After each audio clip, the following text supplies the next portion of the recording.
And my first question to you is, can I safely say that this is the other side? Yes, I think you can safely say this is the other side.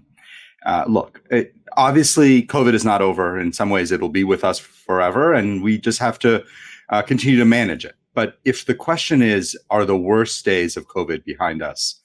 My answer is absolutely. It is, given how much immunity there is against this virus in the population. Even if we see surges, even if we see new variants, the worst of this pandemic really should be behind us.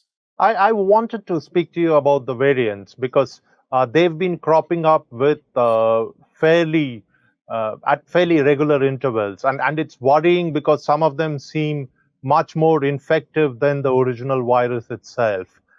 Do you see variants being a big concern going forward? Yeah, right now I would say variants are a concern. And here's how I think about it. We are seeing very rapid evolution of this virus. When you speak to most virologists and you look at kind of historical evolution of viruses, the speed with which SARS-CoV-2, the virus that causes COVID-19, is evolving is really remarkable. There are a variety of reasons why that is happening. The primary one is we have so much immunity across the world between vaccinations and prior infections that it is putting an evolutionary pressure on the virus to find a way around that immunity wall.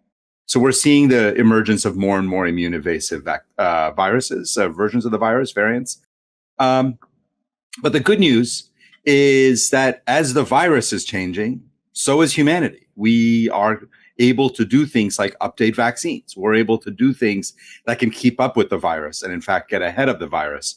So it worries me that the virus continues to do what it does, but it reassures me that we as humanity can respond to it and are not powerless and not in terms of how we deal with it. I remember from back during the first wave that you were among the first experts to suggest that schools could be opened safely.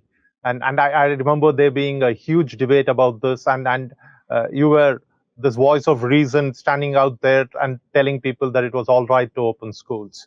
What kind of public policy or public health response in terms of activities, in terms of opening up of educational institutions and other things, do you think we need to keep in mind, given that some of the variants are quite infective? Yeah.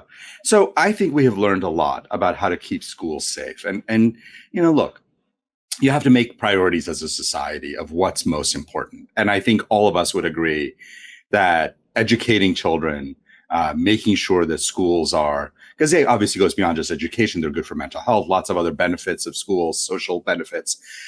That has got to be among our highest priorities. And the good news is at this point, 2.5 years into managing this virus, we know how to keep schools safe.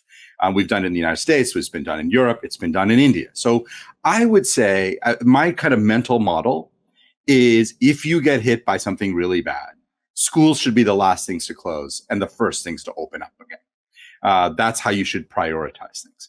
And in the context of where we are, I see nothing that suggests schools should ever have to shut down again. But we're as we manage it, we can do this in a way that keeps kids and teachers and everybody else safe.